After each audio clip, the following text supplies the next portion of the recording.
Hello, my name is Alex Wilhite, and I'm a deaf artist. So a little background on me: I was born in the 1960s in a small southern town in Alabama, and it was really sequestered. Just to give you an idea of how much, it was completely isolated. I had no neighbors in my town. However, I did grow up across from a cotton farm. And it was around that time I would watch and notice the crops growing. And I became fascinated by the soil and the red clay that I saw. And so I learned that soil could be altered to form different colors, different reds and different browns. And so I started to develop that. And I found that it was possible to use that raw material to make home paint. And so I really delved into focusing on the raw painting materials, and those are called pigments.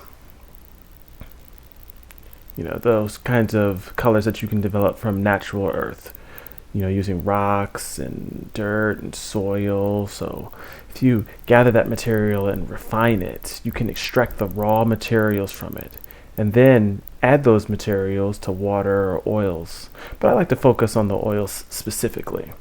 So, if you study the old masters, the contemporary artists from Italy and from Germany, they all developed and made their own homemade paints. And you see a lot of this during the Renaissance period or the Baroque period. I learned those techniques that they used back then. And when I went to college, in my undergrad program, I spent my time focusing on that and learning more techniques about how you could use various brushes and palette knives. And so after I got my degree, I got my master's program from the Pratt Institute in Brooklyn, New York. And I continued to study with a specialization in oil painting and developing various pigments and colors. And so after I graduated from the Bachelor's of Fine Arts at the Pratt Institute in Brooklyn, New York, I spent a lot of time in the city.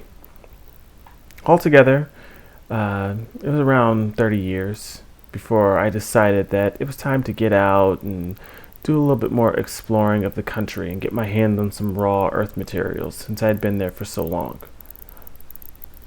I developed this talent for making home paints, and so I wanted to develop it more. And so one instance I can explain is where I found to replace the toxic materials in paints. For example, turpentine, which, if you know anything about it, is really not healthy for your body.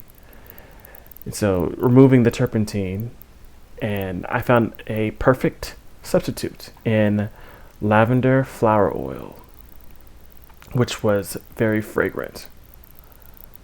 And so I collaborated with a Chilean group in New York who sent me a formula for that process.